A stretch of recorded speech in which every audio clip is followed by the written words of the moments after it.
Halo semua, pada video ini kita akan ngobrol tentang perbedaan antara bank syariah dengan bank konvensional atau bank reguler.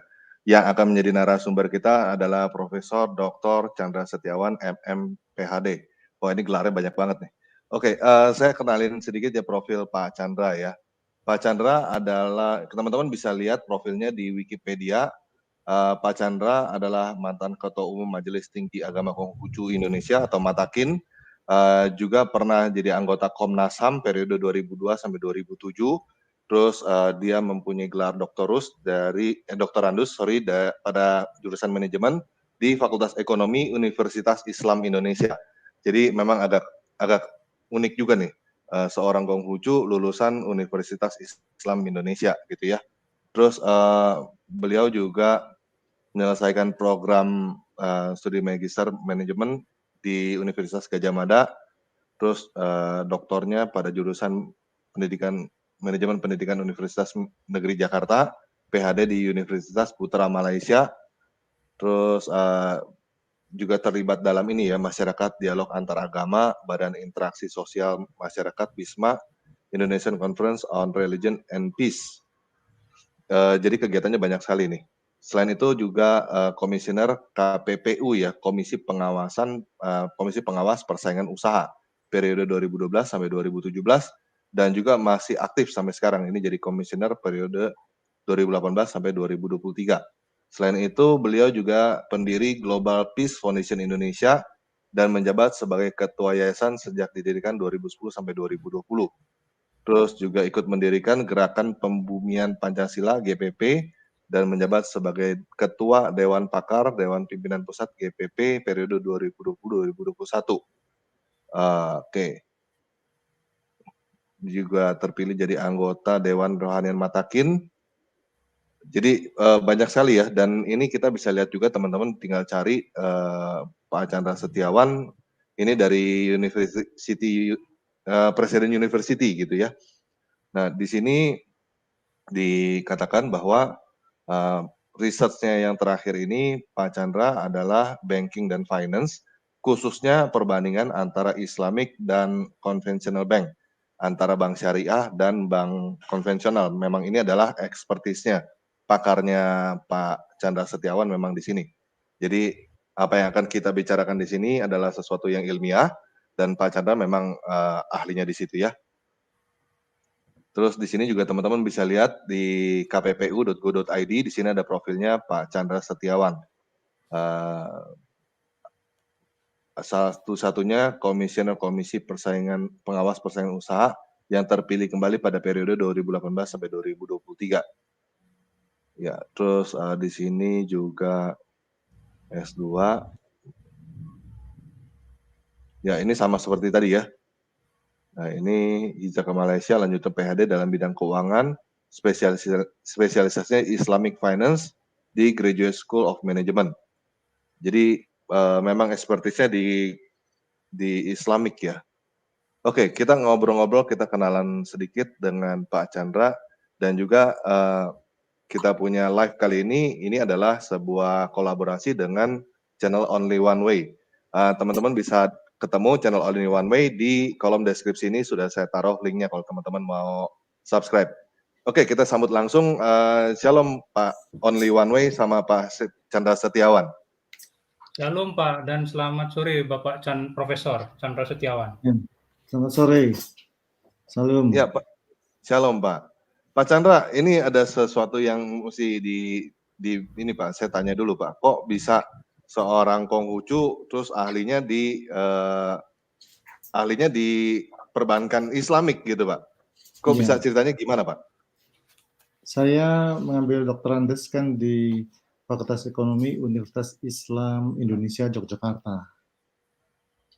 Nah, di Fakultas Ekonomi Universitas Islam Indonesia Yogyakarta, mahasiswa itu harus mengambil pelajaran agama Islam 8 semester.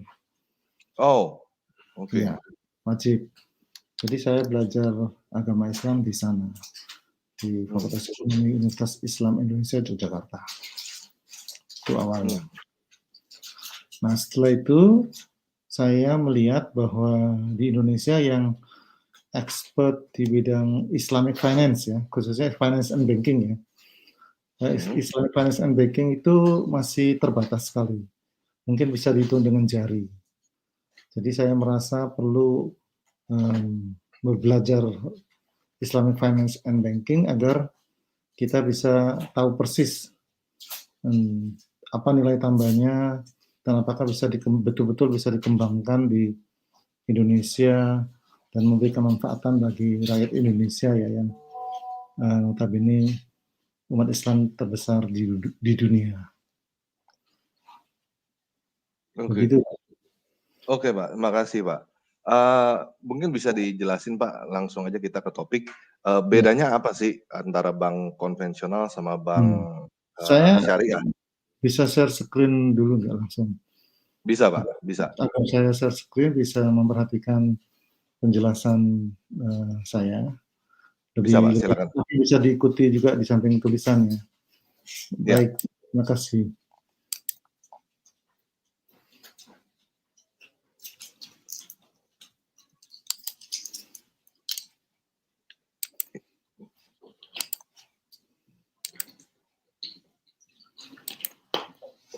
Sudah terlihat?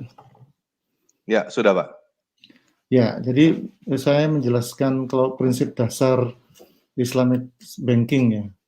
Nah, kalau kita bicara prinsip dasar Islamic banking kan kita tidak bisa terlepas dari agama Islam. Nah, prinsip dasar syariah di dalam agama Islam itu pertama berpedoman utamanya adalah kepada Al-Quran dan hadis, pedoman utamanya. Kemudian di dalam prinsip dasar ini, ajaran Islam mengajarkan hubungan dengan Sang Pencipta, hablum minallah, maupun dalam hubungan sesama manusia, ya, hablum minanas ya. Nah, kemudian ada 3 pilar pokok dalam ajaran Islam, menyangkut akidah, syariah, dan akhlak. Nah, di mana tempatnya Islamic banking ini? Islamic banking ini tempatnya di syariah dan muamalah ya. Muamalah inilah meliputi berbagai bidang kehidupan, antara lain menyangkut ekonomi, harta, perniagaan, itu muamalah maliyah. Inilah di sini letaknya. Tetapi tentu saja Islamic banking dan sebagainya, Islamic finance itu tidak bisa lepas dari akidah dan akhlak juga. Akhlak ini perilaku ya, kepribadian yang mencirikan dirinya sebagai seorang muslim yang taat kepada syariah dan akidah. Kemudian terdapat beberapa tuntunan Islam yang mengatur tentang kehidupan ekonomi umat. Pertama itu tidak dibenarkan kegiatan yang mengandung unsur spekulasi, perjudian misalnya.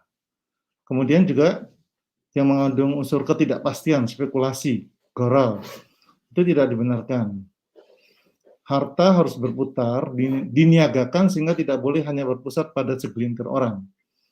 Dan Allah Subhanahu wa taala sangat tidak menyukai orang yang menimbun harta sehingga tidak produktif. Jadi lebih kepada sektor real. Kemudian bekerja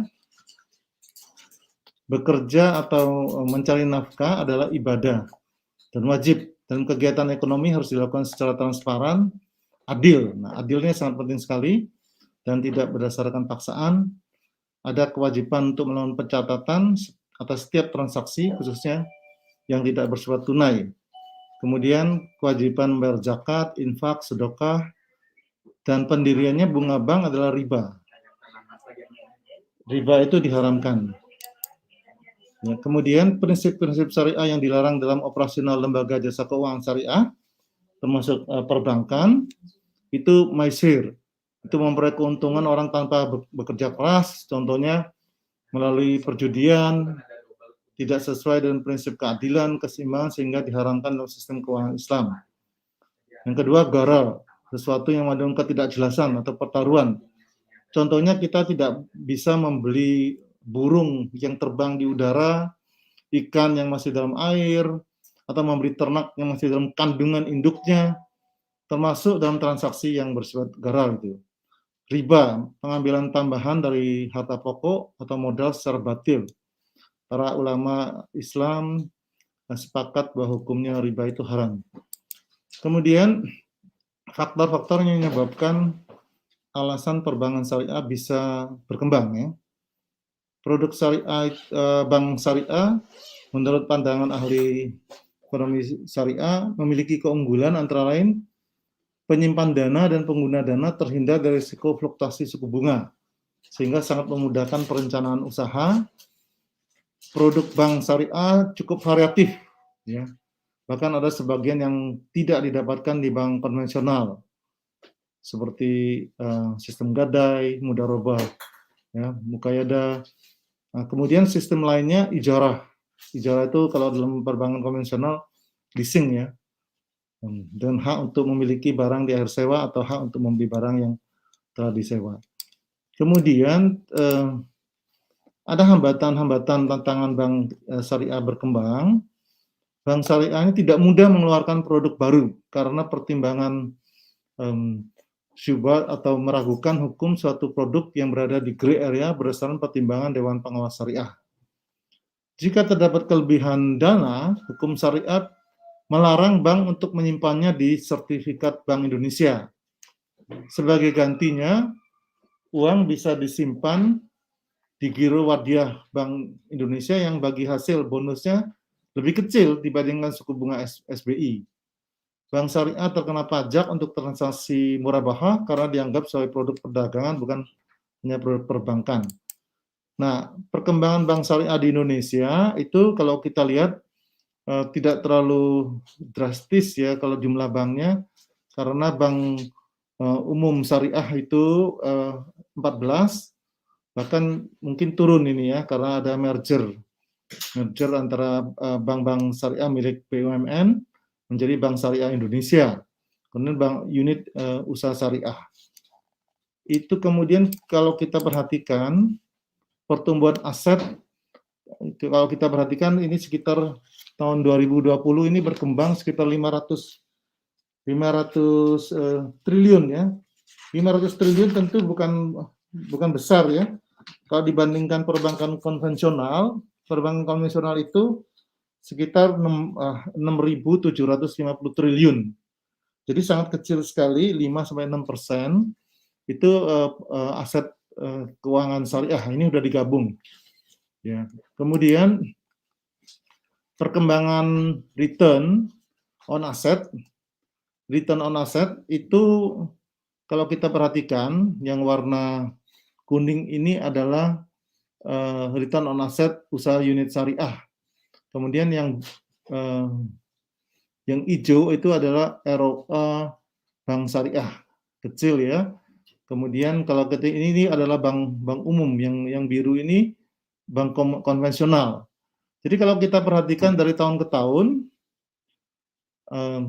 laba ini ya, atau return on asetnya itu di bawah bank konvensional. Tapi seperti tahun 2017 ini unit syariah ini mengambil keuntungan return on asetnya cukup tinggi sehingga melampaui bank konvensional. Tapi ketika tahun 2020 itu ada kenaikan, kalau kita perhatikan ROA bank syariah maupun unit usaha syariah itu mengalami kenaikan, sementara bank konvensional karena terdampak COVID-19 mengalami penurunan ya.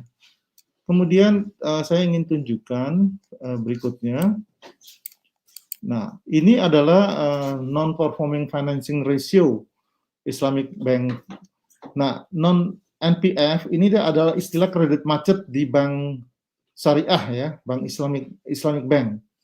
Kalau kita perhatikan dari tahun ke tahun sampai tahun terakhir itu berkisar antara 2, sekian sampai 3.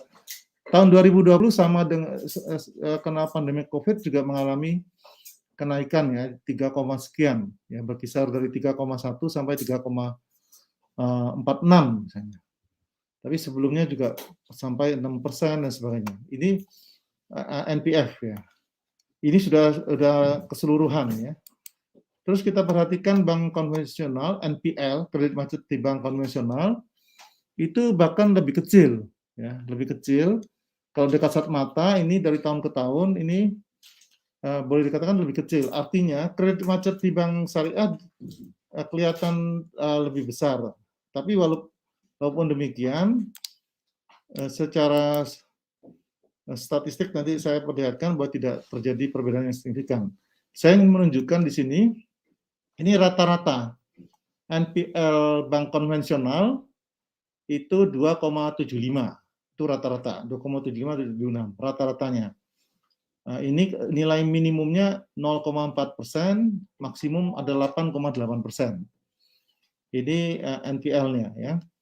Kemudian BOPO-nya, BOPO bank konvensional itu bisa rata-rata 79,31. BOPO ini biaya operasional terhadap pendapatan operasional. Ini mencerminkan efisiensi suatu bank ya. Dia kalau menurut Bank Indonesia harus di bawah 90. Ya, baru-baru dianggap cukup efisien ya. Kemudian di sini kita juga bisa melihat angka CAR. CAR-nya kalau bank konvensional 19,45% rata-rata, maksimum itu 35,7. Nah, kita sekarang pergi ke bank Islam, Islamic Bank atau bank syariah. NPF-nya itu 3,55. Maksimum 12,5. Jadi kredit macet di bank syariah di Indonesia ini lebih besar dibandingkan ini 9 bank syariah. Ini lebih besar dibandingkan dengan kredit macet ada yang di bank konvensional. Maksimumnya bisa mencapai 12,52%, ya, minimumnya 0,1, tapi rata-ratanya adalah 3,5.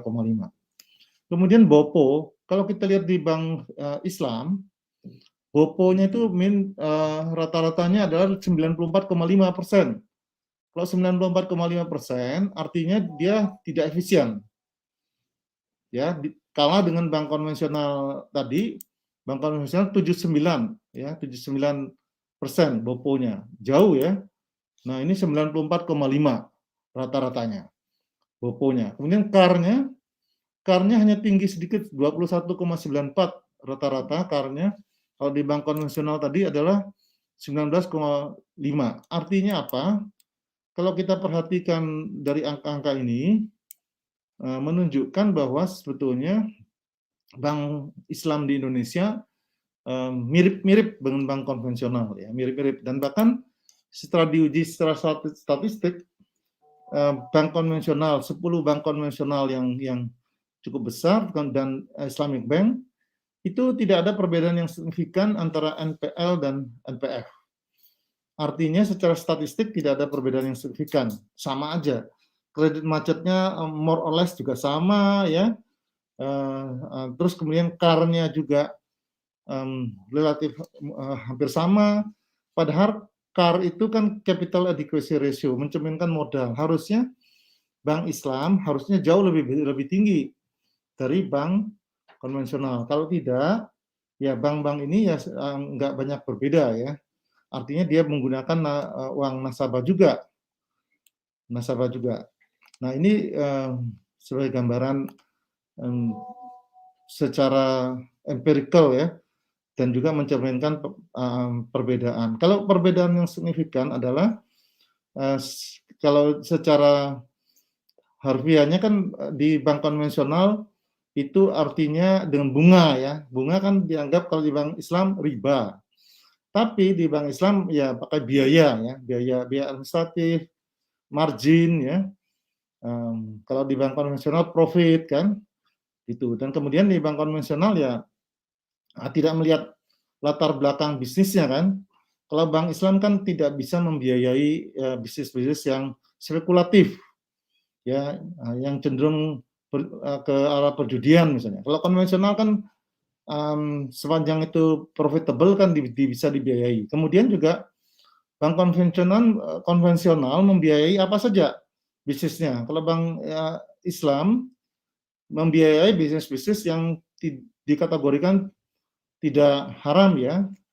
Dan tadi itu yang sudah saya jelaskan, dasar-dasarnya itu tidak boleh yang spekulatif, tidak boleh yang uncertainty dan sebagainya itu. Jadi itu secara sekilas, Pak Moderator, apakah saya bisa meneruskan ke produk atau untuk sementara? Ya, boleh Pak. Boleh Pak, teruskan ke produk Pak. Ya. Juga ya. Saya misalnya non-muslim itu boleh nggak sih masuk Oh ke ya, bank syariah gitu? ya.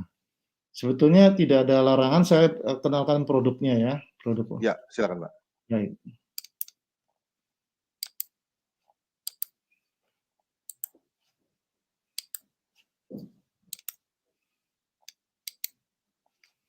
Sudah bisa dilihat screen saya?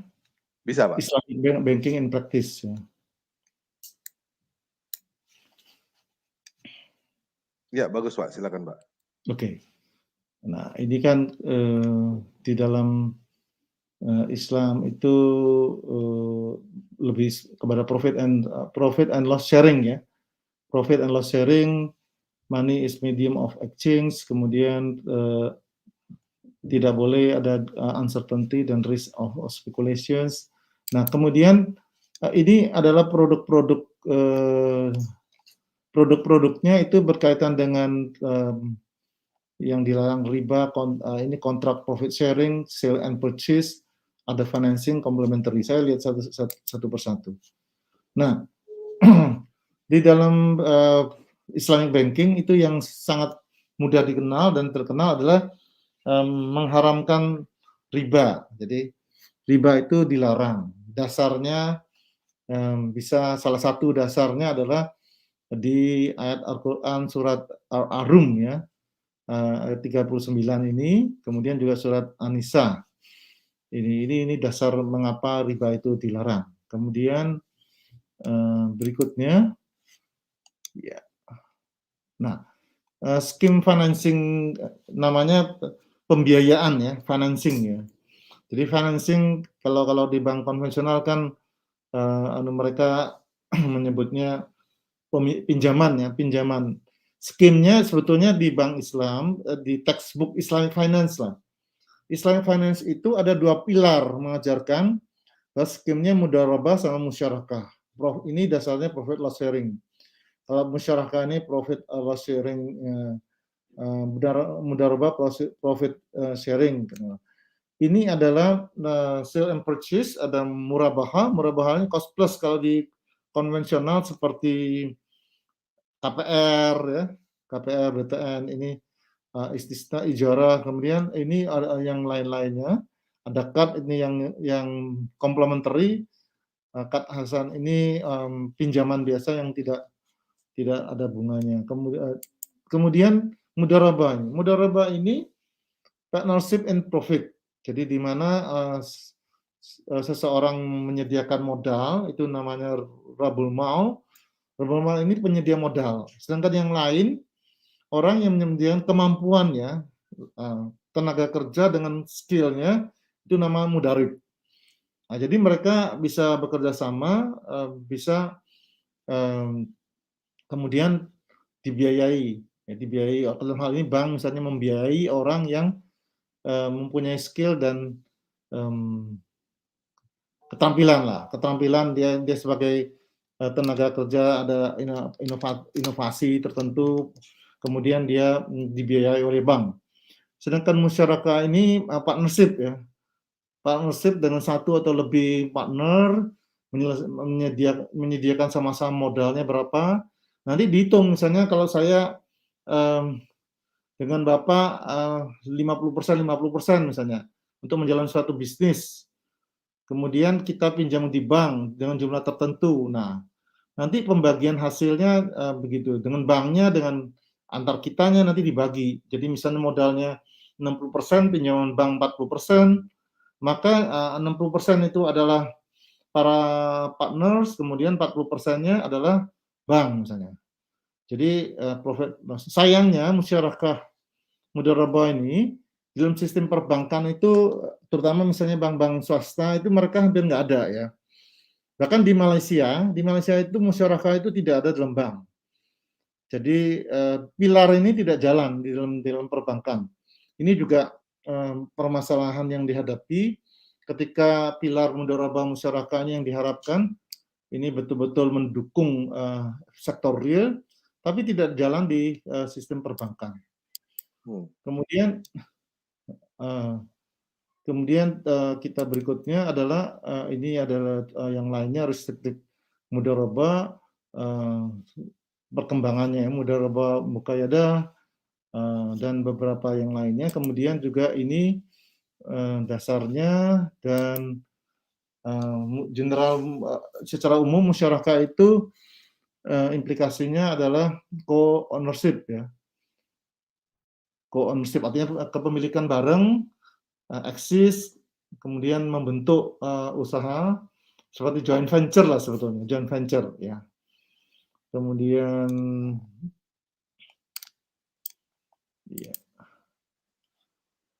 Nah, ini sale purchase ini yang tadi saya ceritakan seperti halnya leasing ya. Kalau kita di konvensional itu seperti leasing, ini murabahah itu adalah cost plus, seperti yang saya ceritakan seperti KPR dan sebagainya. Itu murabahah scheme. Ya. Nah, ini mekanismenya seperti ini. Kita kalau seperti kita mau KPR itu loh. Ini ada bank, ada customer ya melakukan negosiasi. Terus sebelumnya misalnya kita beli, kita tahu nih harganya di KPR rumah katakanlah harganya 1M. Kemudian setelah kita bernegosiasi 1M, terus kemudian kita ke bank.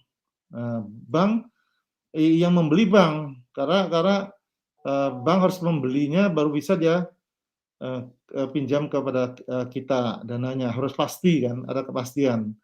Jadi bank melakukan pembelian, kemudian membuat kontrak, terus kemudian bank menjual lagi kepada kita. Di situ bank tentu menjualnya berdasarkan kemampuan installment, kemampuan membayar dari customer ini, dia membayarnya seperti apa. Kalau misalnya dia bayarnya 5 tahun, berarti kan 60 bulan. 60 bulan installment-nya berapa? Mungkin dari 1M mungkin jadi 1,5 M misalnya. Karena ada plus marginnya bagi bank. Bank kan harus hidup. Jadi bank juga mengambil margin. Nah, dengan harga dari 1 M harga aslinya menjadi harga 1,5 M, itu dibagilah bagi 60 bulan kan, setiap bulan sama. Jadi ada kepastian seperti tadi yang awal itu, tidak boleh naik. Nah, kelemahannya kalau ke bank konvensional kan mereka mungkin 1 tahun atau 2 tahun pertama itu tetap, setelah itu naik kan. Kalau di bank Islam nggak boleh. Harganya harus kalau udah ditetapkan fix, tidak boleh mengalami kenaikan, ya. Kemudian jadi ini kontrak itu mengenai advance payment yang dibuat ini, kemudian ini by salam ya. Jadi esensinya, essential elemennya quantity, quality dari komoditasnya, kapan di delivery-nya harus jelas. Jadi tidak boleh ada kepastian. Ini adalah mekanismenya. Ini istisna. Kemudian yang berikutnya adalah ini mekanisme pembayarannya dan macam-macam. Ini ijarah itu kayak leasing ya, persis ya. Ini mekanismenya kalau kita perhatikan dari ini bank, kemudian ada customer di sini ya, menyewa satu barang, kemudian bank ini membeli dari supplier ini mesin misalnya. Mesin kan customer menyewanya ke bank, tapi bank harus beli dulu. Beli dari suppliernya, karena bank itu harus memiliki baru bisa dia menyewakan. Kalau enggak dia nggak bisa. Terus membeli dulu. Ya, setelah itu mungkin pada akhir periode sudah lunas, baru bank menjual pada harga yang ditetapkan pada akhir periode ya, akhir periode kontraknya. Ini yang beberapa yang lainnya. Kemudian Hasanah ini ada terms-nya mengenai hutang hutang ini setiap orang hutang untuk kepada yang lainnya yang seperti charity lah ya.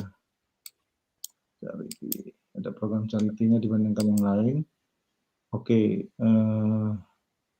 sama ya, basic principle-nya underlying Islamic transaction itu pokoknya melarang riba, kemudian profit and loss sharing ya. Oke, saya pikir kita ini silakan Pak bertanya. Ya, oke Pak. Berarti sebenarnya kalau lihat begitu nggak banyak beda jauh sama bank konvensional ya Pak ya? Cuman beda Enggak. namanya doang, terus juga mungkin ada akad. beberapa teknis-teknis ya seperti loading tadi. Kalau bank Terutama konvensional kan akadnya. kita yang beli. Ya, akadnya Pak, akadnya kan Ya, perjanjiannya itu. Perjanjian itu harus jelas. Bank kan nggak boleh Hmm. menjual bukan produknya dia, misalnya. Jadi akadnya harus jelas. Ya.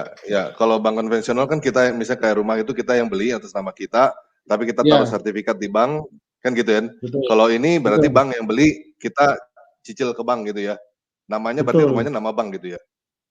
Iya, sampai kita lunas baru sebetulnya kan mirip-mirip ya, Dan- loya ke nanti di notaris akhirnya terus dipindahkan kepada kita.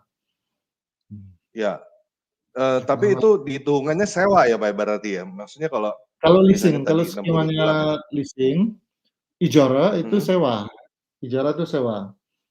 Itu kalau skemanya tergantung skemanya kan. Kalau ijara itu sewa, semacam sewa beli kan.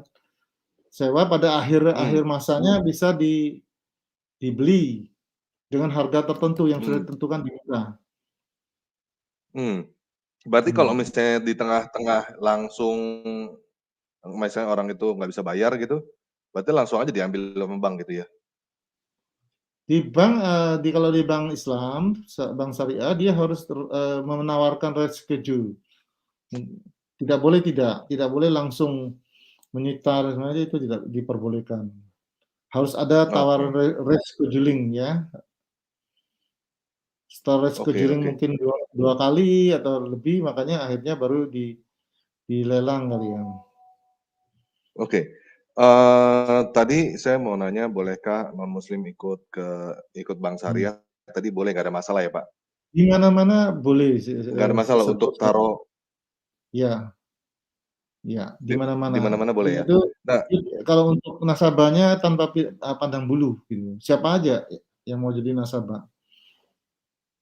Tidak dibedakan. Kalau mau taruh nasabah maksudnya taruh uang di sana siapa aja boleh Kalau gitu ya? uang sama Tidak pinjam dibedakan. juga boleh. Terus, Pinjam juga boleh. Jadi non-muslim boleh tadi pinjam kan yang yang tadi kan Bapak lebih ke arahnya yang tadi saya lihat lebih ke arah pinjam dari banknya tuh Pak. Kalau misalnya kita mau taruh uang di bank syariah itu dapatnya apa Pak? Dapatnya tergantung skemanya. Kalau kita skema bagi hasil ya bagi hasil. Kalau proyeknya itu menguntungkan, yang dibiayai itu maka ada bagi hasil. Bagi hasil. Kalau tidak untung proyeknya, tidak ada pembagian hasil ya tidak dapat apa-apa. Kalau hanya Kalau seperti tabungan itu nggak ada bunganya. Kalau tabungan biasa ya. Kalau usahanya rugi Pak, ada bagi rugi juga? Kalau kita skema musyarakah ya kita ikut menanggung rugi. Oke. Berarti itu kurang lebih, berarti bank itu cuma lebih kayak memang calo sih ya sebenarnya, calo uang ya. Memang konvensional juga begitu. Cuman kalau berarti Iya betul, bank kan menghimpun dana dari masyarakat ya. Dia sebagai lembaga kepercayaan menghimpun dana dari masyarakat. Kemudian menyalurkannya dalam bentuk financing tadi itu, pembiayaan. Jadi sama. Oke, jadi kalau konvensional maupun Islamik sama saja. Jadi menghimpun dana masyarakat dan menyalurkannya. Oke, tadi kalau misalnya gini Pak, misalnya saya mau taruh uang di bank syariah gitu. Misalnya ada Pak Only One Way ini yang mau pinjam, terus Pak Chandra misalnya bank syariahnya. Berarti ini 3 pihak ini ketemu gitu Pak ya? Langsung gitu dalam satu akad gitu? Kalau untuk biasa-biasa misalnya seperti skim kita murabaha, nggak ketemu, kita ketemu banknya doang. Jadi kita memasrahkan uang kita ke bank, ya. Bank itu mau menjalankannya dengan apa saja, dia nggak perlu konsultasi sama kita. untuk pada umumnya. Tapi kalau misalnya skemnya itu musyarakah, itu yang benar sebetulnya banknya kan membentuk perusahaan baru untuk sama-sama menjalankan perusahaan itu kan. Oh, berarti itu jadi joinan dong Pak sama bank, Pak? Iya, tapi di Indonesia kan bank nggak boleh seperti itu ya. Jadi akhirnya bank itu lebih percaya kepada perusahaan aja. Jadi mengelola. Makanya bank sedapat mungkin tidak menggunakan skim musyarakah. Seperti saya ceritakan di Malaysia bahkan tidak ada. Karena kan bagi bank kan dia nggak mungkin ngurusi bisnis secara langsung kan. Iya, Jadi itu kan ribet tuh, mesti periksa laporan keuangan, segala ya, macam, mesti ikut dan campur dalam kecenderungan bisnis kan berarti? terjadi asimetri informasi, asimetri kan, asimetri informasi kan, banknya tidak tahu persis bisnisnya, terus kemudian banknya harus bagi hasil. Makanya bank menghindari. Jadi musyarakah itu dihindari oleh bank. Bahkan Bambang Satam, BCA Syariah gitu, nggak ada itu skema itu. Dia rata-rata ya seperti KPR itu, murabaha itu cost plus. Oh, padahal sebenarnya itu yang lebih utama sebenarnya itu ya tadi harusnya ya? Murabaha itu harusnya yang lebih utamanya. Salah satu pilar utama yang membedakan antara bank Islam dan bank konvensional itu ada di musyarakah mudharabah itu. Tapi itu malah nggak jalan. Malah nggak jalan di perbankan. Makanya itulah yang menyebabkan akhirnya bank Islam sama bank konvensional itu tidak banyak bedanya secara statistik. Misalnya tadi kredit macetnya tidak ada perbedaan signifikan, laba juga demikian. Jadi karena tidak berjalan dua pilar itu nggak jalan di perbankan. Jadi makanya kalau kita mau mengembangkan genuine Islamic banking, Islamic finance and banking, tidak dalam bank, di luar bank.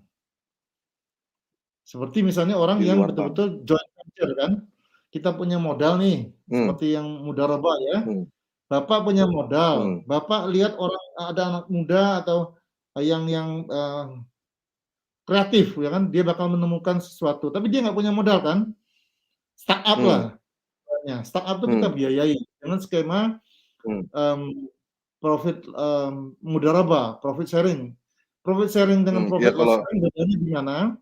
Kalau mudharabah itu dia kan nggak menang rugi, karena kan dia nggak punya, dia ada tenaga kan, tenaga keahlian kan. Dia tidak bisa diikut sertakan menang rugi, hanya kalau beruntung dia dapat bagian, gitu. Betul. Itu profit sharing, itu mudharabah. Kalau profit loss sharing itu kita sama-sama ini joint venture sebetulnya. Kita punya uang, kita mendirikan perusahaan bersama-sama, terus bagi hasil, bagi untung, bagi rugi. Gitu. Nah itu kan nggak jalan di perbankan. Sebenarnya sama aja kongsi biasa Pak. Kongsi biasa Pak sama Pak. Iya mirip-mirip. Sama kongsi terus bikin PT kan sama juga seperti itu. Cuma beda namanya doang ya. Iya, tapi kan Islami artinya tidak mengerjakan sesuatu yang tidak pasti, yang spekulatif, yang bisnisnya yang haram, ya kan perjudian, macam-macam kan tidak jalankan. Jadi bisnis yang lebih beretika sebetulnya. Kita sama-sama membangun bisnis yang beretika, ya, yang bagi hasil, yang keadilan dan juga meningkatkan kesejahteraan. Sebetulnya intinya di situ. Islamic finance itu seperti itu. Menjalankan bisnis dengan etika. Ya. Pertanyaan saya, Pak Chandra sendiri nasabah Bank Syariah atau enggak, Pak? Iya, saya pernah punya akun, pernah minjam juga dengan skema itu, yang model leasing itu untuk rumah ya. Kemudian ya punya kredit card juga, BSI ya. Nah begitu. Sorry Pak, kredit card? Kredit card ada, kredit card yang seperti kredit card kan mereka juga mengeluarkan. Terus bedanya sama yang biasa apa Pak, kalau kredit card? Ya kita kalau terlambat biaya nggak disebut bunga, biaya administrasi, bayar biaya administrasi. Terus kemudian yang lainnya sebetulnya nggak beda ya, karena hanya tadi itu diberitahu hubungannya lebih inilah kolaboratif lah gitu, lebih kelihatannya human relationship-nya dikedepankan gitu kadang. Tapi kalau nggak bayar terus ya tentu ditagih juga kan. Iya dong. Iya. Kenakan biaya administrasi, artinya bunga diganti biaya administrasi, istilahnya aja. Iya, istilahnya aja. Sebenarnya saya paling suka kalau ada bank gitu Pak, ada kredit tanpa angsuran gitu Pak, paling enak tuh kayaknya tuh. Bukan Kenapa? tanpa agunan, kredit tanpa angsuran. Tanpa Kalau tanpa angsuran. agunan kan banyak. Kalau tanpa agunan kan banyak. Kalau tanpa angsuran kalau ada saya mau Pak. Tanpa angsuran maksudnya? Dikasih begitu aja. Ya itu kalau sedekah ya, memang di Islam kan harus ada sedekah, zakat, itu kan gratis tuh. Ya. Nah, itu Ya, ya. gratis, nggak usah bayar itu, kasih aja. Ada Oke. kewajiban. Oke, mungkin only one way ada yang mau ditanyakan atau dimasukkan, silakan Pak, only one way. Sambil Oke, saya baik. lihat pertanyaan. Baik, ini supaya diketahui bahwa Bapak Profesor Chandra Setiawan ini hadir di dalam StreamYard ini dalam kapasitas sebagai pakar perbankan syariah yang sudah pakar ya, yang sudah sangat expert, dan puluhan buku-buku dari Prof. Chandra Setiawan ini bagi yang berminat itu bisa dibeli di Amazon ya, silakan dibeli di Amazon, nanti juga akan disampaikan kemana untuk caranya. Terus yang berikutnya, tadi sudah ya, dalam kapasitas sebagai pakar perbankan syariah, jadi bukan mewakili lembaga atau institusi apapun ya. Terus kemudian apabila ada yang mau berkonsultasi lebih lanjut tentang perbankan syariah dan perbankan konvensional, atau ada yang mau pemirsa atau siapapun yang mau membuka bank syariah, jadi mungkin selama ini baru punya bank konvensional, mau buka bank syariah sebagai cabangnya, sebagai subordinasi dari bank konvensionalnya, itu bisa silakan di email di onlyoneWay21@gmail.com atau bisa juga menghubungi Bapak Tamparagi ya. Apabila saya ulangin ya, apabila ada yang mau konsultasi lebih lanjut tentang perbankan syariah dan konvensional, dan apabila ada pihak yang mau membuka bank syariah karena sudah punya bank konvensional sehingga perlu membuka bank syariah, silakan email ke onlyoneWay21@gmail.com. Semuanya nyambung ya, tidak ada yang titik, tidak ada yang slash. Jadi semuanya nyambung, gampang sekali. onlyoneWay21@gmail.com. Kemudian yang berikutnya, apabila ada pihak yang ingin mengundang daripada Prof. Chandra Setiawan untuk seminar online atau apapun tentang perbankan syariah, juga bisa menghubungi yang saya sebutkan tadi, onlyoneWay21@gmail.com, juga kepada Bapak Tamparagi.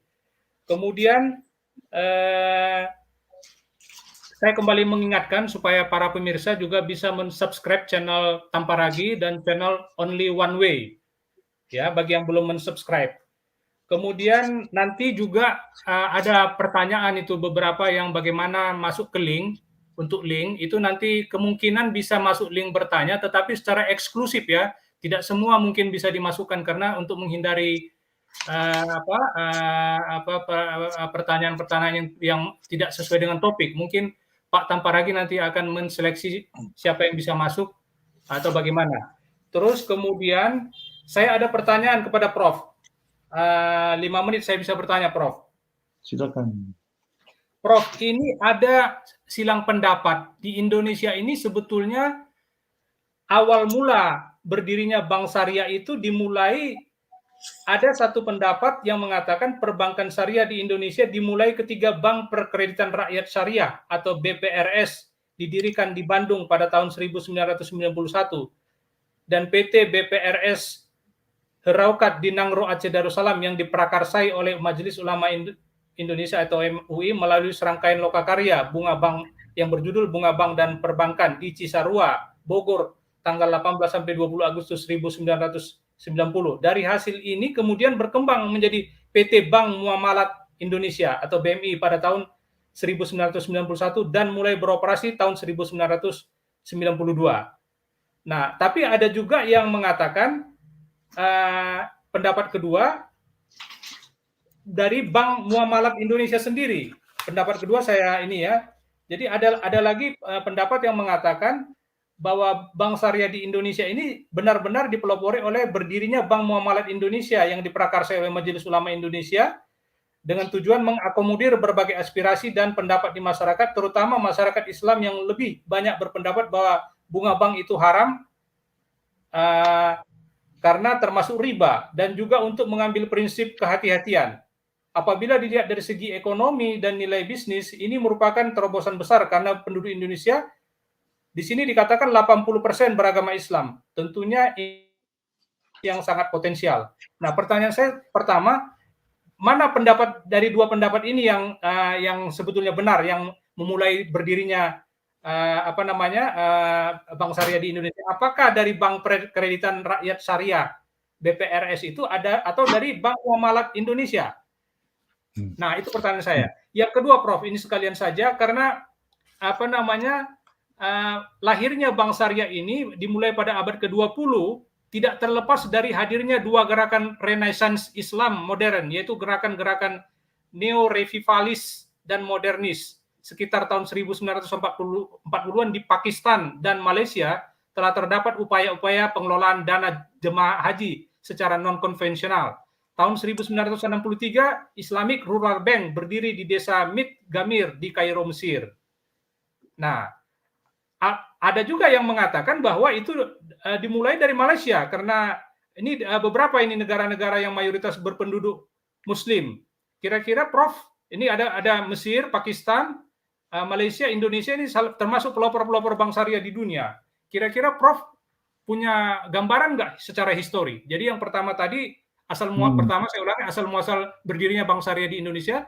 Yang kedua secara historis, secara dunia. Kira-kira di mana dimulai sebenarnya ini, Prof? Silakan, Prof. Baik, terima kasih. Kalau kita harus bedakan ya. Jadi kalau kita bicara bank umum syariah, bank komersial ya, bank komersial, bank umum syariah itu betul lah bank muamalat ya. Bank muamalat itu adalah bank umum syariah ya. Jadi kalau unit-unit perbankan artinya seperti yang Anda katakan tadi itu kan memang mirip-mirip bank seperti logokarya yang diadakan MUI pada tahun 1990 ya, 18 sampai 20 Agustus. Itu logokarya mengenai bunga bank kan. Mereka bicara silang sengketa artinya karena memang antara riba atau tidak. Sebetulnya di Indonesia ya kalau kita memperhatikan kenapa zaman katakanlah Muhammad Hatta itu kan dia ahli ekonomi ya. Nah, Muhammad Hatta ahli ekonomi ini dia tidak setuju semua bank itu, bank konvensional itu riba. Makanya kalau bank-bank negara, BUMN, itu beliau mengatakan itu tidak termasuk kategori riba karena bank-bank BUMN semisal Bank Rakyat Indonesia, BRI, zaman itu Bank Rakyat Indonesia dan sebagainya itu mereka membutuhkan margin laba untuk mempertahankan dirinya untuk membiayai overhead mereka ya, dan tidak mengambil tingkat suku bunga yang eksesif, jadi yang wajar. Bagi Muhammad Hatta itu bukanlah riba. Sehingga di Indonesia sampai sekarang pun tidak serta-merta orang mengatakan bank pemerintah itu riba. Sehingga dengan demikian mereka merasa tidak perlu ada harus menabung ke bank syariah kan. Nah, kembali lagi pertanyaan Anda tadi. Nah, kalau saya melihatnya tinggal kita mengartikan bank itu apa. Tapi kalau bank umum syariah ya bank muamalat itu yang pertama ya. Tapi kalau usaha-usaha yang menyerupai bank yang memberikan pinjaman tanpa bunga dan sebagainya itu ya memang secara tradisional kan memang sudah cukup lama di Indonesia kan, berkembang ya, berkembang misalnya arisan dan sebagainya. Apakah itu kita anggap bank Islam? Itu kan perspektif kita melihatnya.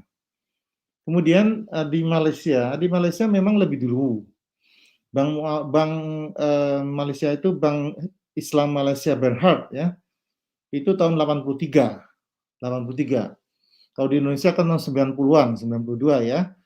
Nah, di Malaysia itu 83 sudah berdiri Bank Islam Malaysia Berhad. Bahkan itu dijadikan seakan-akan benchmark ya, walaupun kondisinya bank tersebut kurang bagus lah. Kurang bagus artinya non-performing financing-nya masih tinggi, rata-rata 10%. Sampai saya meneliti itu tahun 97 sampai tahun 80-an sampai 97 itu rata-rata 10%. Jauh 2 kali lipat dari standar di Malaysia ya, kredit macet. Kemudian kalau kita bicara mengenai sejarah perbankan syariah, kalau mau diurut-urut yang seperti yang disampaikan tadi, ya banyaklah.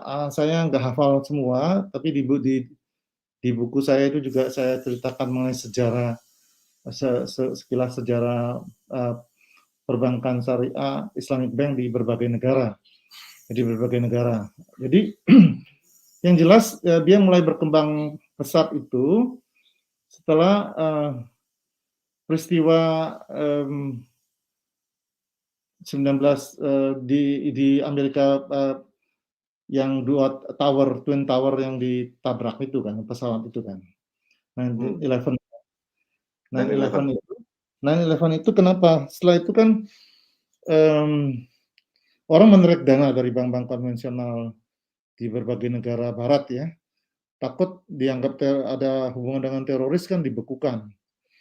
Jadi mereka menarik dana, terus kemudian bank-bank konvensional ini kan merasa kehilangan nasabah ya, kehilangan terutama dari Middle East dan sebagainya, sehingga mereka membuat unit bank-bank Islam gitu kan.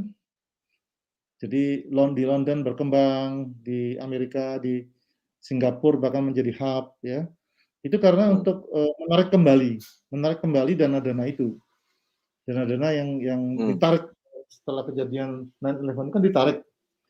Makanya setelah itu Bank Islam berkembang pesat dalam rangka bank-bank konvensional ini menarik dana-dana dari Middle East itu agar masuk ya dengan membuka bank-bank Islam gitu. Oke. Ya. Pak, ini ada pertanyaan nih Pak. Tadi kan berarti istilahnya sebenarnya sama aja, terus cuma beda kata-katanya doang gitu ya, supaya ya mungkin lebih menarik dari teman-teman yang dari Timur Tengah atau Islamik begitu untuk masuk bank kan gitu kan. Nah, ini pertanyaan dari Suharti nih, perbedaannya kalau menurut umat sebelah bank syariah nasabahnya katanya bisa masuk surga, kalau bank konvensional tidak. Ini kayak begini ada nggak Pak prakteknya di lapangan Pak? Maksudnya kayak kemarin gitu kan kita tahu lah, kayak misalnya pemilihan Ahok sama Anies gitu dulu kan, ya ada yang bilang tuh kalau pilih Ahok masuk neraka gitu, kalau pilih Anies masuk surga. Nah kalau di prakteknya di bank syariah ini ada nggak Pak mereka jualannya dengan cara begitu Pak? Misalnya kalau nabung di bank konvensional masuk neraka gitu, kalau taruh uangnya di bank syariah masuk surga gitu. Ada nggak Pak? Nggak ada saya rasa itu. Karena gini, tadi tidak ada siapapun boleh kan menjadi nasabah. Itu kan bank alternatif ya, alternatif yang orang bisa pilih, alternatif ya. Nah, memang ada yang sentimen agama tentu ikut berperan lah dalam hal tertentu, dalam arti begini, itu kan riba kalau bunga bank. Karena riba berbisnis. Halo Pak, suaranya kecil Pak Chandra. Gini, kalau Halo Pak Chandra, suaranya kecil Pak. Ya, udah dengar belum sekarang? Gini, kalau riba ya, sudah, itu Pak, kan sudah. Pemahamannya kan haram, gitu kan, riba kan, sehingga orang tersebut tidak mau di bank konvensional. Itu ada juga yang seperti itu. Tapi kalau banknya tidak akan menjual seperti itu. Karena gini, dalam kenyataannya kan satu, bahwa saya katakan di Indonesia sendiri seperti Muhammad Hatta itu kan bicara bahwa bank-bank pemerintah itu bukan tidak kategori riba gitu kan. Karena dia tidak melipatkan harga uangnya kan. Sehingga dia wajar kan, mengambil tingkat keuntungan yang wajar. Sehingga tidak dikategorikan riba gitu kan. Jadi pengkategorian semua bank konvensional itu riba itu juga bergeser kan. Bergeser. Nah, kemudian tentu persepsi itu ada orang yang mengkaitkan dengan agama, ada yang tidak, yang bagi orang yang rakyat ada juga yang melihat ada untung atau tidak gitu kan. Kalau tidak ada untungnya dia tidak mau, dia pindah aja ke bank lain kan. Begitu. Jadi mereka melihat itu. Jadi itu pilihan-pilihan seperti itu tentu saja kita biarkan saja lah, namanya juga ada pilihan kan, alternatif ya, alternatif. Hanya kenyataannya kan saya kan sebagai ilmuwan ya, bicara kan empirical dengan data ya. Saya meneliti semua bank Islam di OIC countries, di negara-negara OKI. Itu di 23 negara, 24 negara yang 23 negara yang ada datanya. Kalau datanya cukup bagus, saya teliti dan saya teliti juga semua aspek efisiensinya gitu ya. Terus tadi modalnya. Nah, ternyata kan tidak ada perbedaan yang signifikan. Misalnya cost efisiensi itu bank konvensional lebih baik. Tadi kan kita udah lihat sendiri, BOPO dengan BOPO. Kok BOPO juga bank konvensional lebih baik, gitu kan? Artinya dalam segi keuangan perbankan, bank konvensional masih performance-nya lebih baik daripada bank syariah. Nah, itu kan dari ininya Pak, dari segi sudut pandang dari banknya ya, banknya lebih begitu ya. Kalau dari sudut pandang kita sebagai nasabahnya, lebih menguntungkan ke bank konvensional atau bank syariah Pak? Misalnya kayak tadi, misalnya pinjaman gitu ya. Nah, kan sebenarnya cuma beda namanya nih. Kalau bank biasa kita KPR, bunganya sekian persen, nanti 2 tahun, 3 tahun kemudian bisa naik, bisa turun kan gitu, biasanya naik kan gitu. Cuma kalau misalnya bank syariah, kalau misalnya harganya 1 M, kita bilang 5 tahun, udah fix 1,5 M, udah bagi rata, udah selesai kan gitu. Nah, itu sebenarnya lebih menguntungkan mana Pak buat kita sebagai peminjam gitu Pak?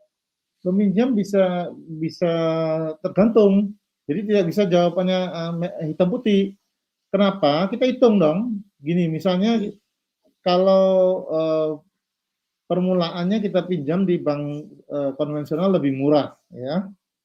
Permulaannya lebih murah, terus kemudian ada kenaikan pun terus dirata-ratakan akhirnya berapa. Kalau dalam saintifik kan bisa dihitung net present value-nya berapa ya.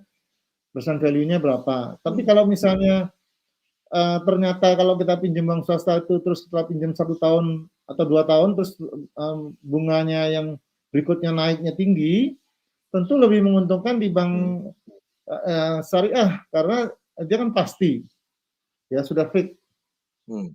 Jadi itu masih relatif ya, itu relatif. Risk management ya, berarti risk management kita ya. Risk management dan cost and benefit-nya harus dihitung, present value-nya, net present value-nya, tingkat suku bunga yang kita pakai berapa sebagai diskon factor ya, diskon rate-nya itu yang menentukan. Jadi ada kalkulasinya. Nah, kalau orang bisnis jadi hitung kalkulasinya.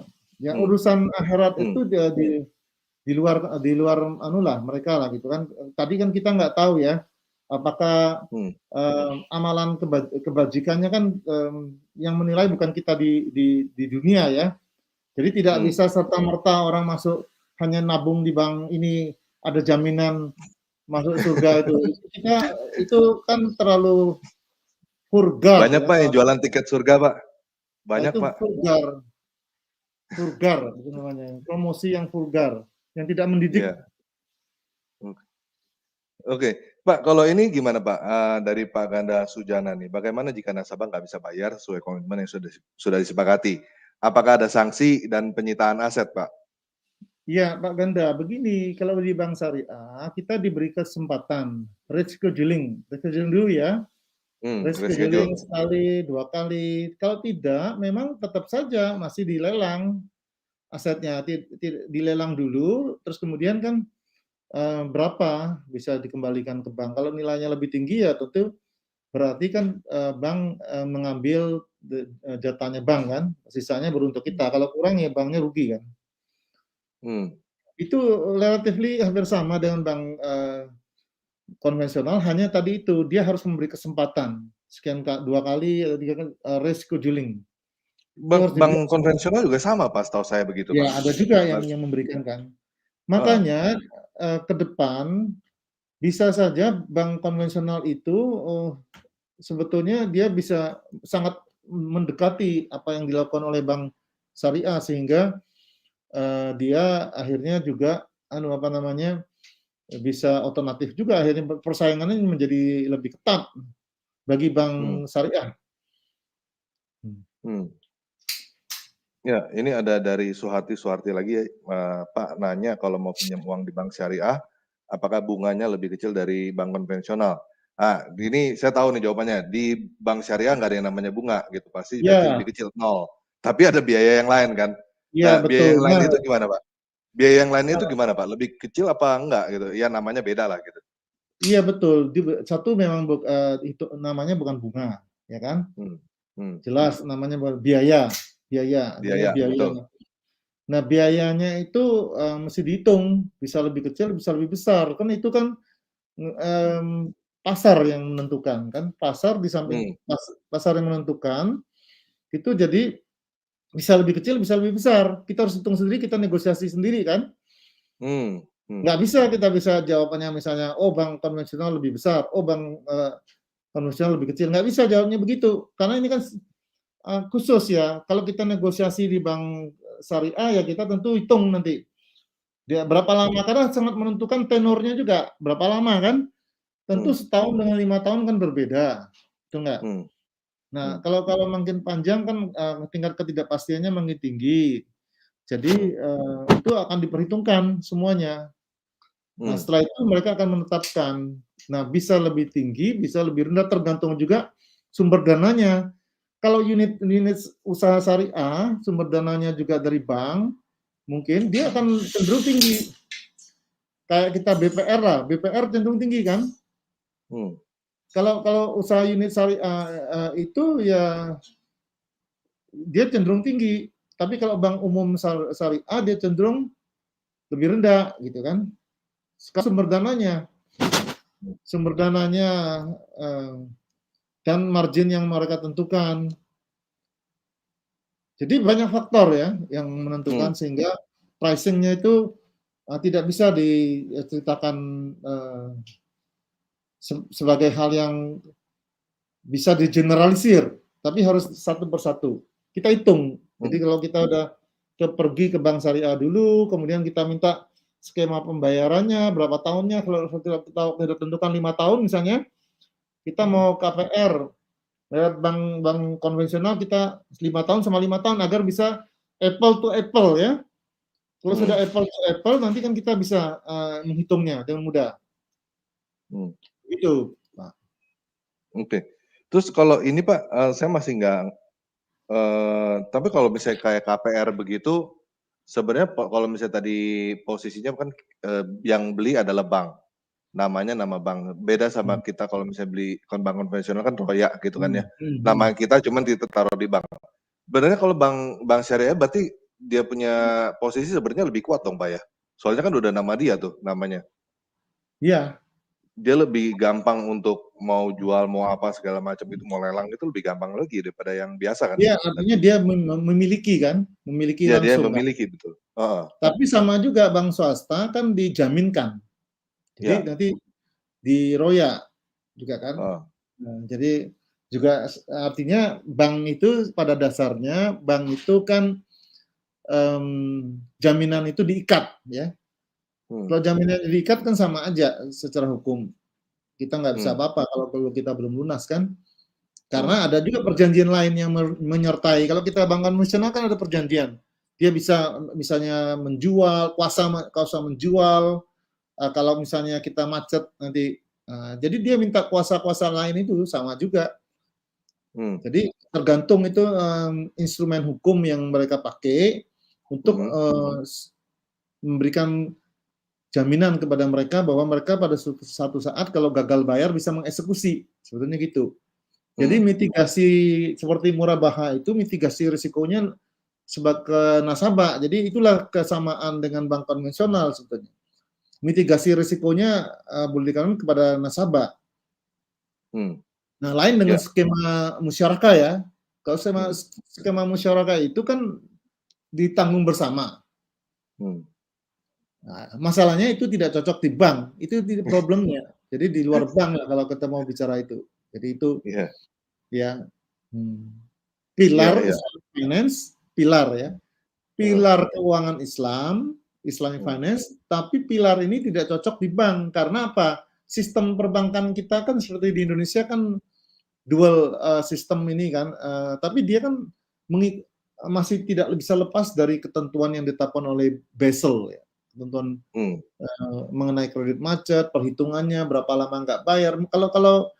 Kalau skemanya musyarakah kan susah sekali. Dia 3 bulan belum menghasilkan. Kalau di konvensional kan dia udah kredit macet kan. Kalau tidak bayar pokoknya kan. Nah, jadi hal itulah yang menyebabkan skema itu nggak jalan di bank karena dia masih terikat aturan di bank itu menghitung kredit macet dan sebagainya. Masih sama cenderung antara konvensional dan Islam.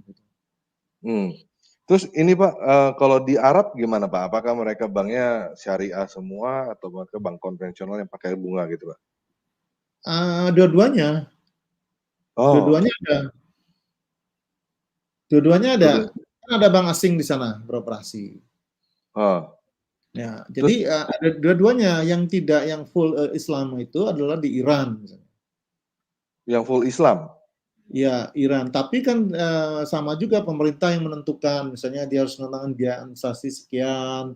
Tapi mereka sebutkan semuanya bank Islam di sana. Seperti yang sekarang di Aceh itu. Di Aceh kan udah yang konvensional harus keluar kan, sudah mulai keluar kan. Rasanya udah sekarang udah mulai keluar semua saya. Nah, jadi di Timur Tengah itu masih ada bank-bank konvensional ya, jadi di Arab, kecuali di Iran tadi. Pakistan dulu pernah bank Islam tapi udah kembali lagi kepada dual system, artinya dua-duanya ada. Terus ini Pak, saya mau nanya tentang kartu kredit lagi nih Pak. Saya masih bingung. Misalnya kan kalau misalnya kita saya kartu kredit kan biasanya sebulan pertama kan nggak ada biaya bunga kan ya. Setelah itu baru ada bunga. Nah kalau misalnya kartu kredit syariah itu namanya apa Pak? Kalau misalnya seperti itu. Kalau dibagi cicilan mungkin sama kayak tadi ya. Udah di fix rate lah gitu. Jadi saya nggak pernah nunggak ya. Artinya bayarnya selalu on time. Jadi on time. Jadi tidak pernah kena extra charge gitu ya. Tidak kena extra charge. Jadi saya merasa biasa saja sama dengan bank. Kadang-kadang kan gini, ya ada juga pengembalian, misalnya kita bahkan rasanya gratis, hampir gratis terus ya biaya tahunan, iuran tahunan itu.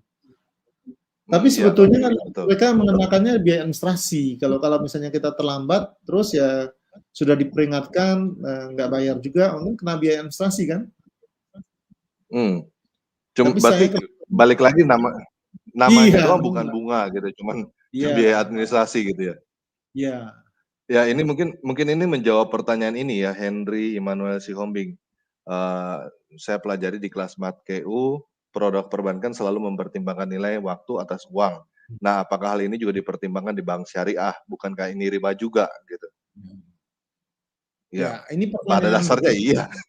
Pertanyaannya baik sekali. Saya juga bertanya hal yang sama ketika suatu konferensi yang diadakan National University of Singapore. Saya ketemu dengan praktisi pakar-pakar perbankan syariah juga pada waktu itu. Nah, saya bertanya bagaimana agak menghitungnya, menghitung bank syariah itu, sehingga Anda bisa menetapkan installment-nya sekian gitu kan, 5 tahun sekian.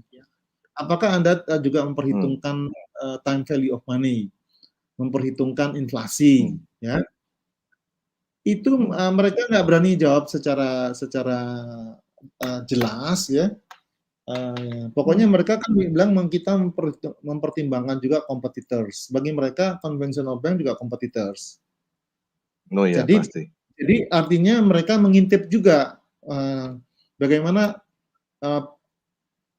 bank konvensional itu menetapkan, ya, mengintip bank konvensional menetapkannya bagaimana. Dan kita harus pahami manajer-manajer perbankan syariah di Indonesia itu sebetulnya kan mereka dasarnya dari konvensional, ya. Mereka itu praktisi di konvensional bank, kemudian menjadi praktisi di bank syariah. Jadi di back mind-nya mereka ya konvensional kan? Back mind Ganti baju. mereka itu seperti menjalankan bank konvensional kan? Oleh karena itu mereka akan berpikir dalam menghitung itu opportunity cost. Ya, opportunity cost. Dia pertimbangkan opportunity cost. Nah, biaya-biaya yang mereka keluarkan, ya itu. Jadi menjawab pertanyaan Anda bisa jawab sendiri kan sudah kan setelah penjelasan saya. Itu apakah itu termasuk riba atau tidak? Kalau kita mulai berpikirnya saja seperti itu, misalnya, itu saya serahkan aja kepada Anda menyimpulkan sendiri gitu loh Pak Henry. Ya. Oke, terus ini ada ini Pak Aiman Hidayatullah nih, kayaknya dia Muslim terus mungkin dia praktisi kali ya, mungkin nasabah juga nih. Dia bilang kredit rumah atau mobil via bank syariah, surat rumah dan STNK langsung atas nama nasabah, bukan nama bank Pak. Penipu dia. Prakteknya atas nama nasabah ini. Iya, makanya kan saya bilang kalau orang pinjaman itu jaminannya ya, jaminannya kemudian akadnya kan kalau dia akadnya sesuai dengan syariah kan akadnya harus nama bank itu dia baru bisa pinjamkan kepada ini. Kalau kita pinjaman biasa yang kita mau jaminan bagian dari jaminan kita ya tentu itu kan sudah milik kita kan, berarti kan bank syariahnya memperlakukan sama dengan bank konvensional kan? Artinya banknya sama dengan bank konvensional kan? Kalau dia bank syariah itu kemudian tadi itu skemanya tadi kan murabahah saya katakan ya, murabahah yang seperti KPR. Terus kemudian bank itu baru bisa menjual kepada kita harus punya bank itu. Kalau nggak punya bank itu nggak boleh menjual. Itu akadnya, syariahnya seperti itu. Kita tidak boleh menjual barang orang lain yang bukan milik kita. Gitu loh. Jadi kalau ada bank melakukan itu sebagai utama objeknya itu, banknya tidak menjalankan syariah kan? Jawabannya kan simpelnya seperti itu. Ya. Karena bank tidak boleh menjual barang yang bukan miliknya. Ya, oke. Ngerti. Ya kan? Jadi maksudnya gini, Aiman ya, buat Aiman, jadi maksudnya begini, yang kita ngomongin di sini, Pak Chandra ngomongin adalah idealismenya gitu. Idealismenya atau konsep dasarnya gitu. Kalau prakteknya berbeda, ya mungkin aja terjadi berbeda gitu. Ya berarti kayak tadi kan ada konsepnya seharusnya yang utamanya tuh kongsi lah sebenarnya kan. Kongsi bagi hasil harusnya. Tapi kenyataannya tuh malah nggak ada gitu. Itu kan namanya praktek sama idealisme memang beda gitu kadang-kadang. Nah, terus ini dari Henry perdagangan di pasar derivatif katanya European option termasuk garar. Karena kita tidak tahu selama sampai dengan majority date ke arah mana pasar bergerak. Ya, harusnya sih ya pasar derivatif, future segala macam berarti harusnya haram ya, Pak. Betul ya? Iya, betul. Betul, itu kan spekulatif. Produknya spekulatif. Spekulatif. Jadi, tapi sebenarnya kan pada dasarnya semua bisnis kan spekulatif, Pak. Sebenarnya kan? Enggak, kalau bisnis kan ada barangnya, Pak. Kalau barang itu berwujud ya, barangnya berwujud, kemudian kalau dia tidak turun nilainya dalam waktu tertentu kan kualitasnya terjamin gitu kan. Nah, kalau derivatif kan turunannya kan kita nggak tahu ya, banyak ketidakpastian spekulatif kan itu kan. Di dalam Islamic Finance tidak dikenal itu derivatif itu.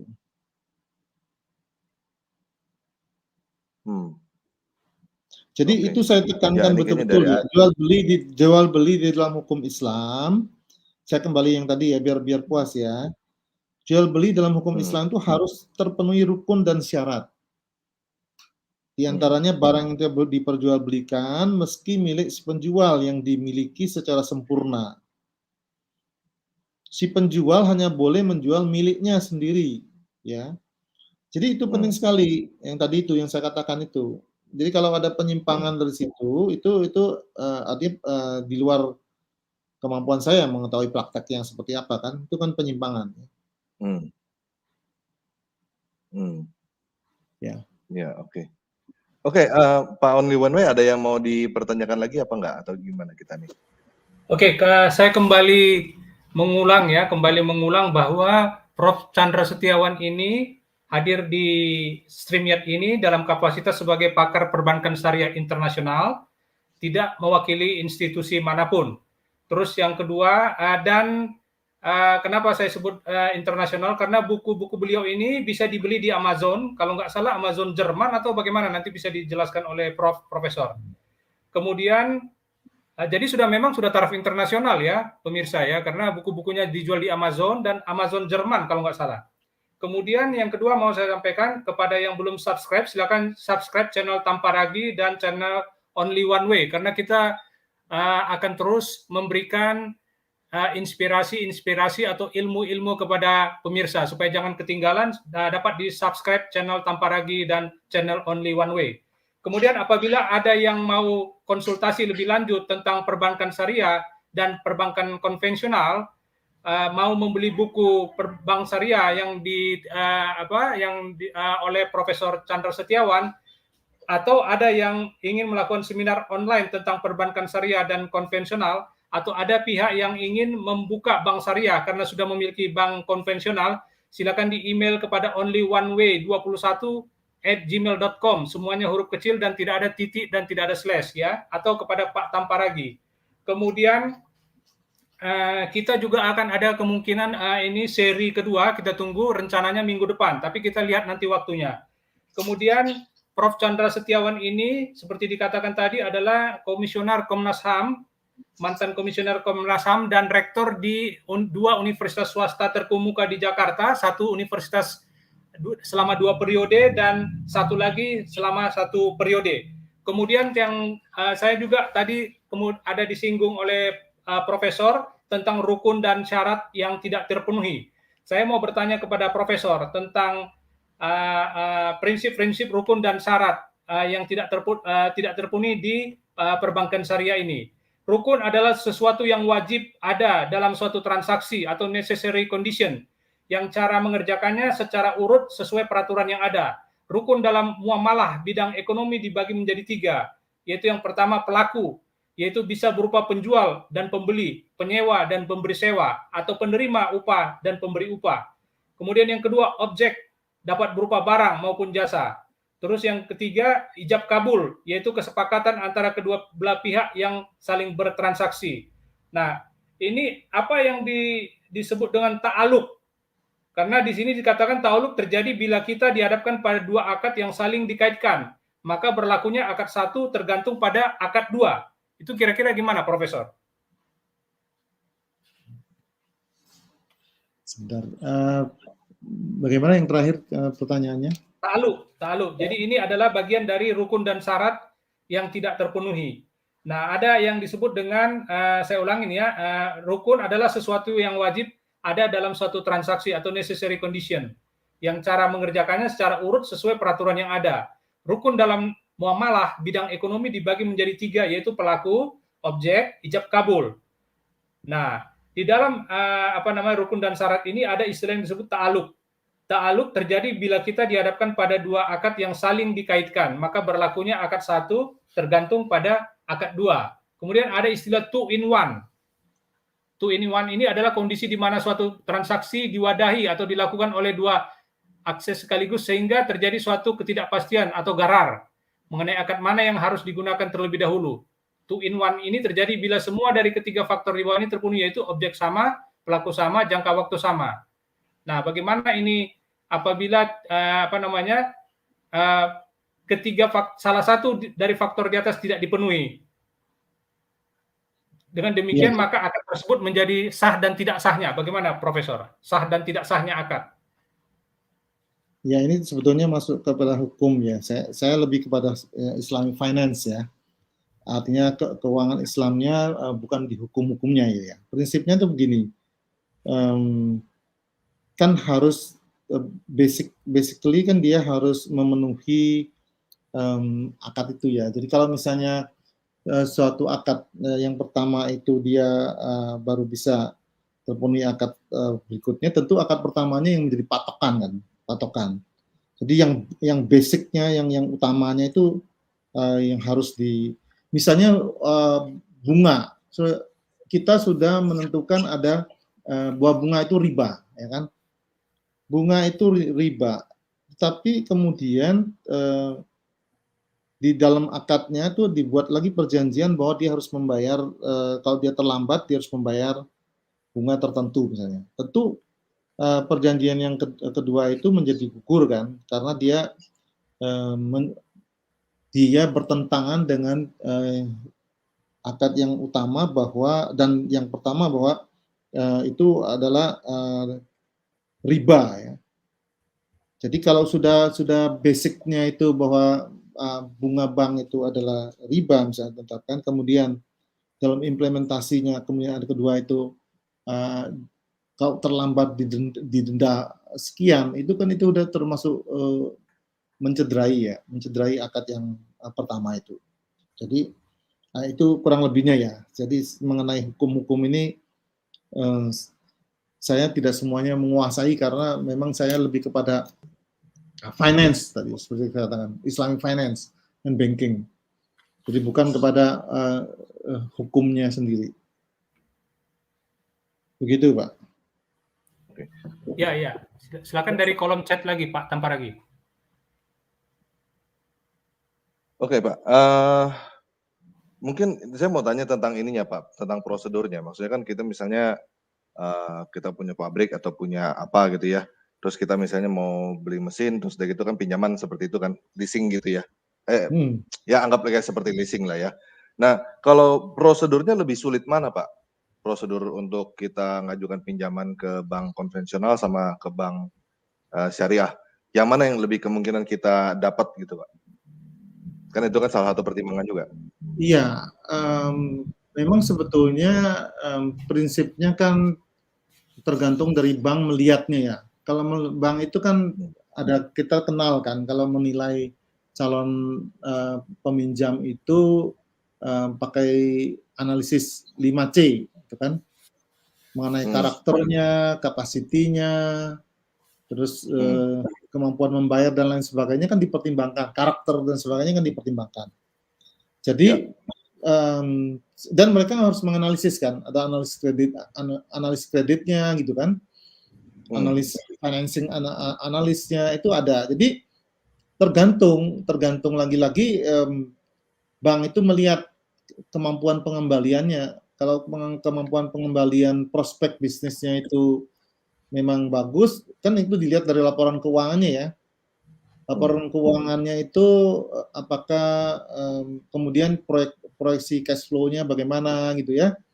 Kalau laporan keuangannya bagus, return bisnis itu juga cukup lumayan ya. Arti return lumayan tuh misalnya dia bisa 30%, let's say gitu kan returnnya misalnya kan, sehingga 3 tahun sekitar 3-4 tahun kembali gitu kan, tentu dilihat lah kalau misalnya bisnisnya 3-4 tahun kembali, kemudian pinjamannya jangka waktunya 5 tahun, enggak ya, bank mana saja harusnya tidak mengalami kesulitan ya untuk, apalagi kan itu skemanya seperti leasing ya, ijarah kan, ada barangnya kan, dan nilai barangnya pembiayaannya biasanya kan tidak seluruhnya. Kalau tidak seluruhnya kan berarti kan ada yang ditanggung oleh nasabah juga. Proporsinya dilihat kan. Dan itulah di samping itu kan memang tadi itu kadang-kadang ada jaminan lain gitu. Diikat jaminan lain. Nah, jaminan lain inilah yang tidak perlu dirubah kan nama ke bank kalau jaminan.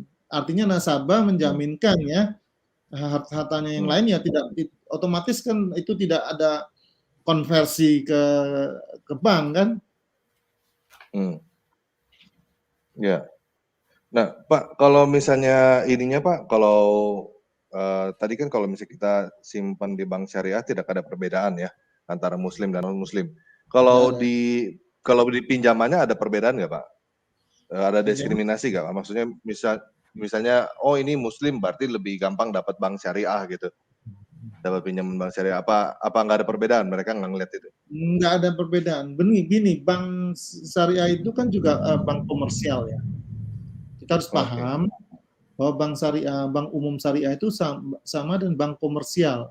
Artinya itu kalau bank komersial artinya dia itu baru eksis dan dia memang juga mempunyai tujuan untuk salah satunya mencari untung ya, keuntungan margin. Jadi ketika bank itu baru eksis dia mencari keuntungan, pasti dia akan melakukan analisis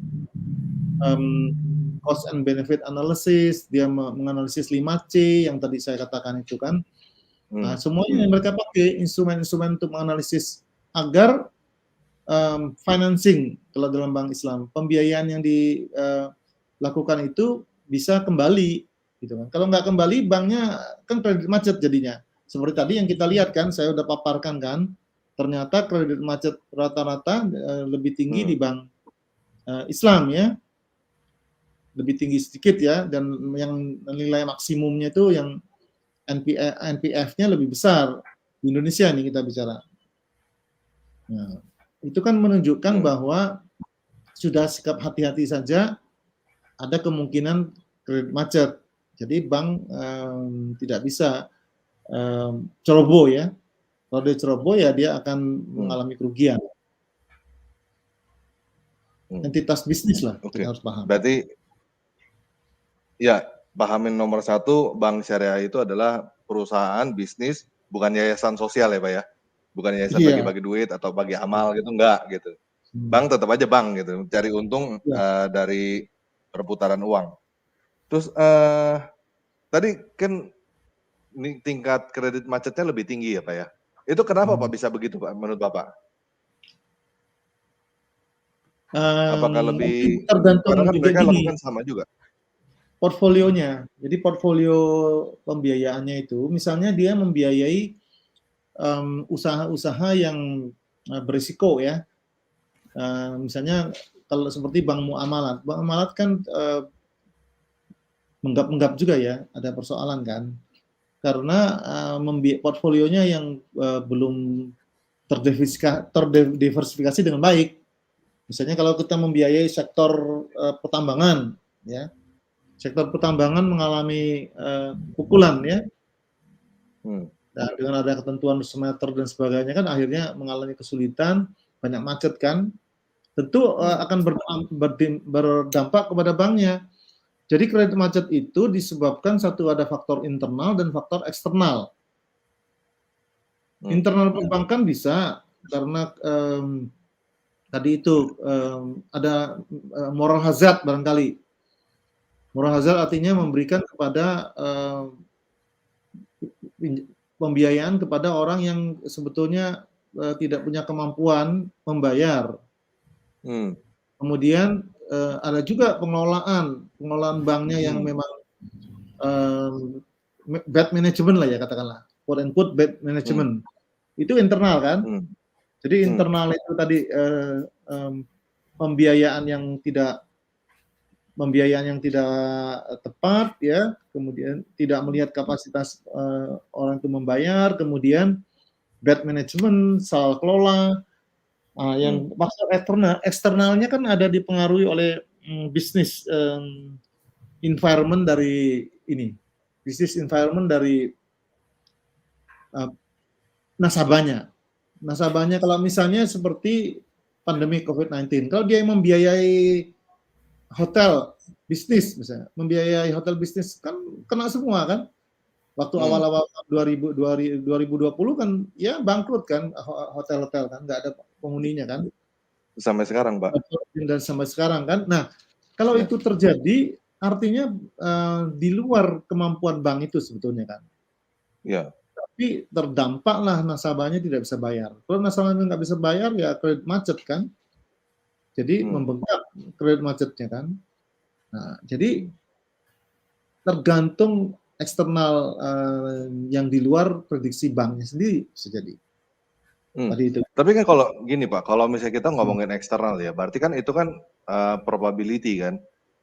Kalau seperti itu harusnya kan ada kemungkinan tahun ini dia lebih rendah, tahun depan dia lebih tinggi, tahun terus gitu mungkin ada yang lebih rendah, lebih tinggi, itu kan wajar tuh, maksudnya ya namanya kan tetap aja gimana pun juga naik turun seperti itu kan. Tapi kan kalau misalnya data tadi kan selalu Pak, selalu lebih tinggi kan. Dari tahun ke tahun kan lebih tinggi dulu. Sebentar, saya share lagi kita bisa lihat ya. Begini, kalau kita perhatikan sebetulnya mengenai apa namanya itu rata-rata dari 9 bank yang data yang saya sampaikan itu dari 9 bank itu mengenai kredit macet ya di Bank Islam itu kan dari 2013 sampai 2020 ya 2013 sampai 2020 bulanan ya bulanan. Nah ini 2013 sampai 2020 kemudian kita buat rata-ratanya sehingga terlihat setelah rata-rata 3,55 kredit macetnya ya per tahun rata-rata. Tapi ada yang angka maksimal 12,52 yang paling tinggi ini. Kemudian kalau di bank konvensional itu rata-ratanya 2,75. Ya. Tadi kan 3,5 kan. 2,75. Maksimumnya lebih 8,8 maksimumnya.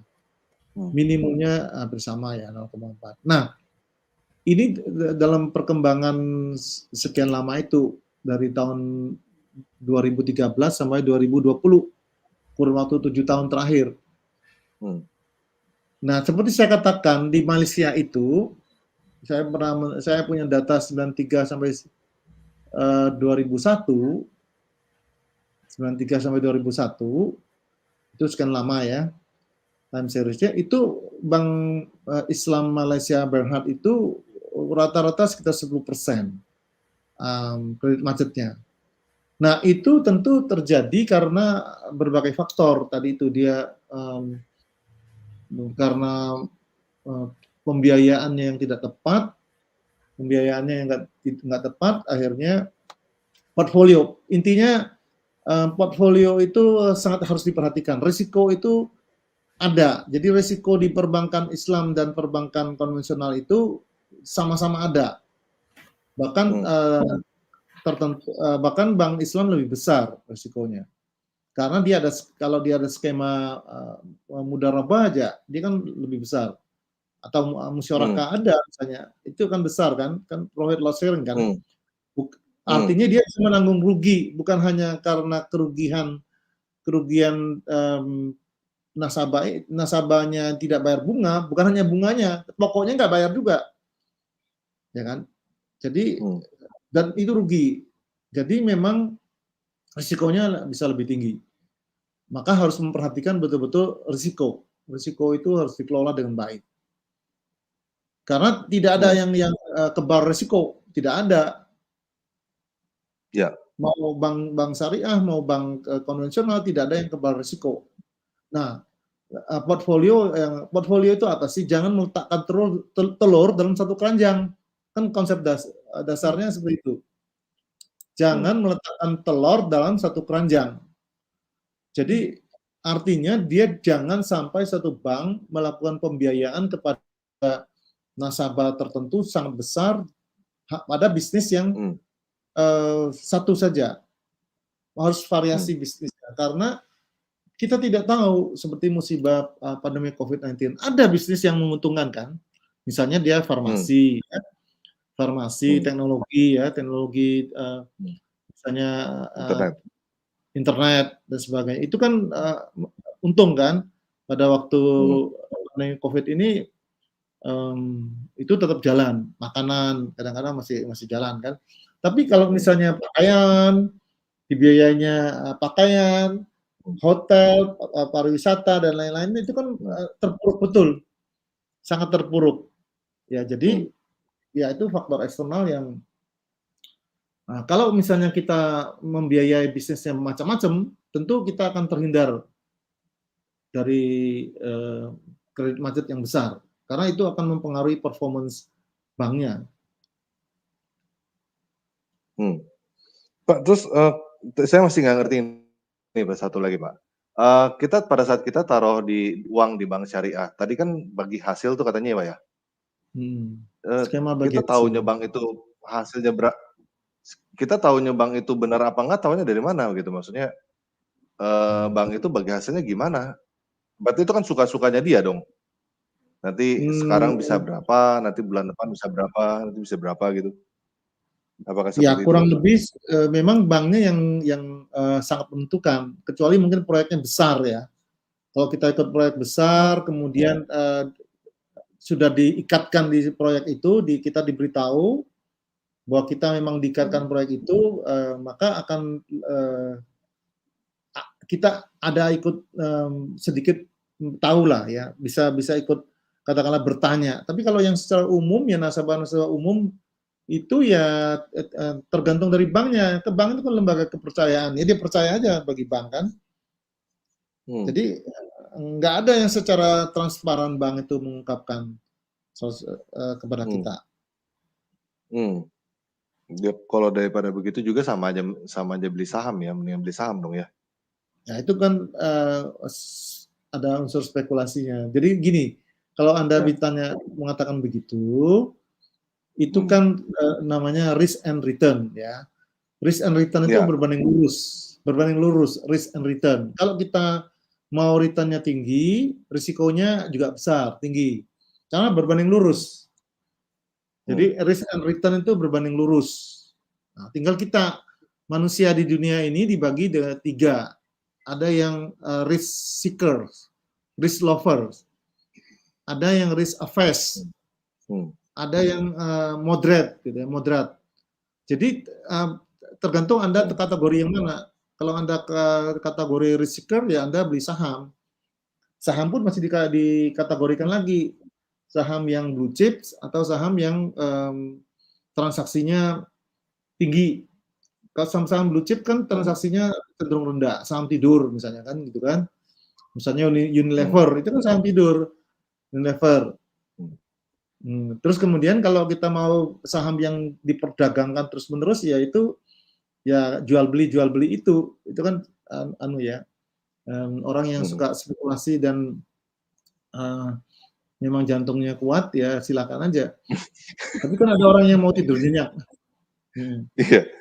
Ya, tidurnya tadi itu ada juga yang karena alasan agama kan, dia mau pokoknya tentram, pokoknya dia udahlah kasih di sana, dipercayakan aja kepada banknya, gitu kan. Jadi tipenya manusia itu ya kayak gitu keadaannya tadi itu ada 3 golongan itu. Nggak bisa kita menyamakan satu dengan yang lain. Oke. Saya sampai jam 18.30 tuh, ini udah lewat nih. Oke. Saya mohon maaf. Terima kasih banyak Pak Chandra. Terima kasih banyak Pak Chandra atas waktunya. Silakan closing statement, Pak. Ya, terima kasih ya kepada semua pemirsa ya yang mendengar acara ini, dan tentu saja kita harus melihat semuanya secara objektif ya. Bank Islam itu suatu alternatif yang ditawarkan kepada kita ya, selama itu yang Anda pandang itu menguntungkan, Anda secara kritis bisa menilainya, maka silakan saja memilih. Jadi makin banyak alternatif, makin baik bagi masyarakat Indonesia, sehingga banyak tersedia pilihan dan persaingan juga semakin sehat. Sekali lagi terima kasih, lebih kurangnya saya mohon maaf. Oke, terima kasih banyak Pak Chandra Ya, atas pengetahuannya yang diberikan pada kita malam ini. Oke, teman-teman, kita juga akan tutup video kali ini. Yesus Kristus penguasa kita memberkati.